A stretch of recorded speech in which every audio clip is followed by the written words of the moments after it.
Takže čau lidi, já jsem Rybkin a vítám z mého dalšího videa. Tohle video bude úplně takový, na který jsem nikdy netušil, že budu točit. Vlastně v dnešním videu půjde o to, že si tady společně rozbalíme nový ovladač na Xbox One vlastně od Elite. Takže to nás dneska bude čekat a porovnáme si klasický balení od normálního ovladače a ukážeme si, jaký je mezi tím asi takový nějaký rozdíl. Pro docela dost lidí se mě třeba tady na to ptá, jestli znám ten ovladač Elite, nebo neříkám dost, ale pár lidí se mi na to ptalo, třeba proč si nekoupím ten ovladač Elite a takhle. Jak můžete vidět, tady máte možná fotku, ty co to neví, nebo ještě jsem to nevydal video, který jsem o tom chtěl vydat. Jinak bych vám chtěl hoši ukázat, jak to vypadá, až v NHLku chytnete trochu debilního protihráče. A můžeme se tady na to společně všichni podívat do detailu. Vidíme, chybí páčka, tady ta se sloumá jak marmeláda a tak. Už tady ten ovladač zřejmě nepotřebuji a tak už tady přemýšlím, jak nejrychleji získat nějaký ovladač. Pro jistotu už jsem si ho tady rezervoval zdarma v Karlových Varech za 3600 ovladač. Je to od Elite, takže já si myslím, že tady ten už by měl kurva snad něco vydržet. Doufám, že mi dají slevu za tady tu super reklamu. Myslím si, že to bude dobrý, tak snad se dneska pro ně pojedu a snad to bude dobrý, hej. Nebo já nevím, co budu dělat. Nebo mě jebne už, nebo mě fakt jebne. Mějte se hezky, ahoj. Se mi tak trošičku porouchal ovladač, máte tady někde obrázek, takže jsem si musel nutně koupit nový ostatní ovladače, jako tady ty mají takovou tu nevýhodu, kterou si za chviličku ukážeme. Nicméně jdeme na to a pouštíme se do otevírání tohohle ovladače Elite. Jinak ještě předtím, už jsem to teda měl otevřený, sundával jsem z toho takový ty věci, které by to akorát jenom zdržovaly a takhle, takže já si myslím, že můžeme jít rovnou na to, takže opravdu hoši, když porovnám tyhle dvě krabičky, přestože už tam ten ovladač není, tak je to tak strašně rozdílně těžký. Tohle má minimálně takový 2 kila, možná i více, jestli to tady někde napsaný. Má to tak, nevím, ale je to opravdu těžký. Máte jako docela co dělat, jo. Nicméně, krabička se mi opravdu hodně líbí z toho důvodu, že je taková černá, přijím takový strašně elegantní. Nevím, jestli se to zaostří a bude to nějak dobře vidět. Z boku máte ty klasické věci, co to obsahuje a tak dále a tak dále. Takže já si myslím, že můžeme jít rovnou otevírat. Doufám, že všechno vidíte, i když teď asi nic nevidíte, ale co se dá dělat. Takže já se to pokusím otevřít tak, abych si tu krabičku nepoškodil, protože ty krabičky vystavu, jsem trochu jiný člověk. Když to otevřeme, tak to na nás kouká nějakým, vám to ukážu úplně přesně, jak to na nás kouká. Tak to na nás kouká zhruba nějak takhle. Tady je výhoda toho, že se to může i odtrhnout, že to je na suchý zít, na izolepu. Takže to vypadá nějak takhle, když se nám poprvé krabička otevře, což je podle mě úplně mega. Já bych tady to nejradši urval, nebo ne, já to rozříznu. Já to rozříznu nožíkem. Tak, máme to rozříznutý, což je super. Takže nám to vypadá zhruba nějak takhle, je to v takovémhle tom pěkným pouzdře. Takže pouzdro si dáme stranou a podíváme se, co to obsahuje. Dole nám to obsahuje celkem pěkný USBčko, celkem tak hezký USBčko. Líbí se mi, že je černozelený, protože já mám rád zelenou, kvůli Karlovým Varům, to jste si možná všimli na green screenu, nejedám si srandu. Nicméně, USBčko, si myslím, že tady to USBčko by mělo něco vydržet. Že by mělo opravdu tady to USBčko být trošičku lepší než takový ty, víte, takový ty kabelový.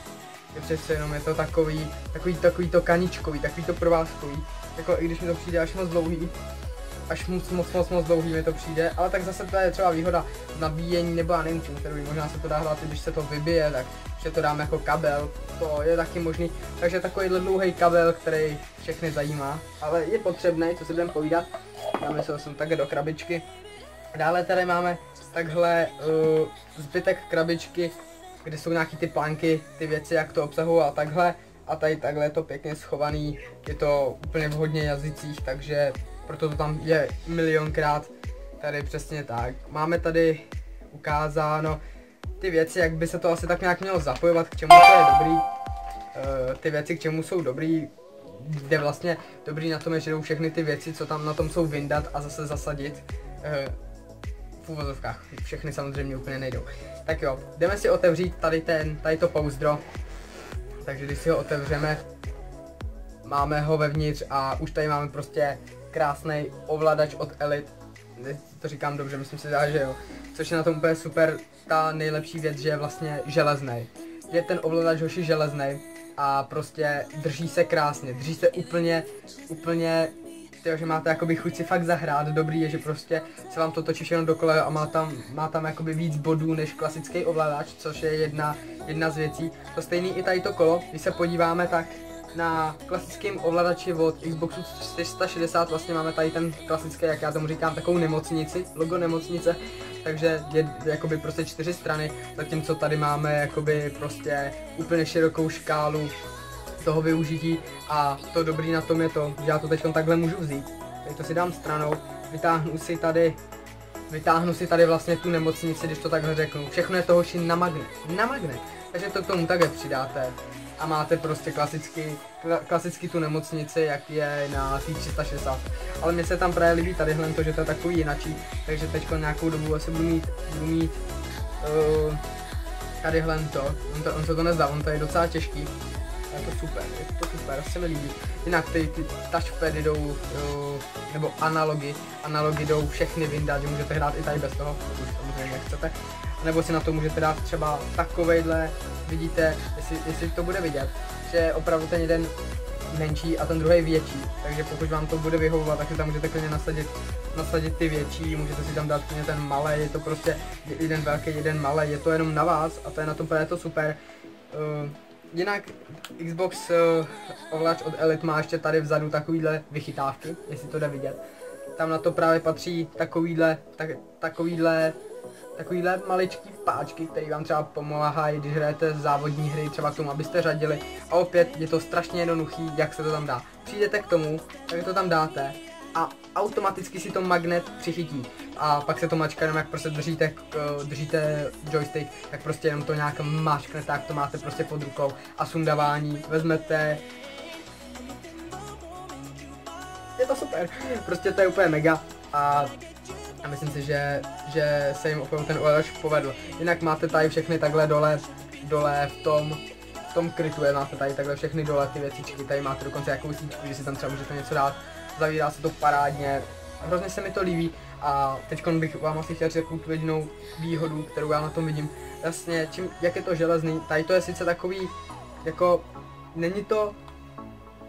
není to umělý, ale je to takový, jako kdybych řekl, plechový, nebo já nevím, takový jinačí. A právě tady u těch normálních ovladačů je to všechno umělý, nic s tím nejde dělat, je to takový šajzer, že jo, co jsem povídal. A když se podíváte, tak mě jako vždycky odcházejí LTčka a LBčka. Vždycky, počkej, ještě LBčko, že ano. Jo, LB a RBčko, já říkám LT a LB, nevím proč. Vždycky mi prostě odchází LBčka a teda RBčka a LBčka, takhle abych to řekl přesně. Vždycky mi odpadá to. Asi nějak takhle bych vám to řekl. A ta výhoda je toho prostě hrozně velká, když se podíváme na jak to všechno funguje, tady mám sice baterky, jo, počkat, dali nám k tomu bez baterky.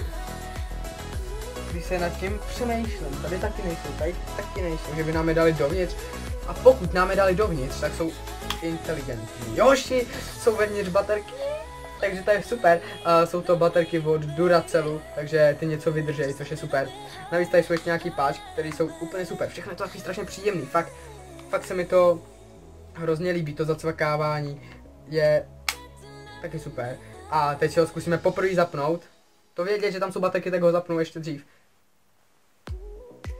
První spuštění. Xbox na to ještě nereaguje, protože to k tomu není ještě přihlášený. A když zapnu tady ten ovladač, tak byste možná mohli slyšet i zvuk Xboxu, jak se zapne. Jo, tak schválně.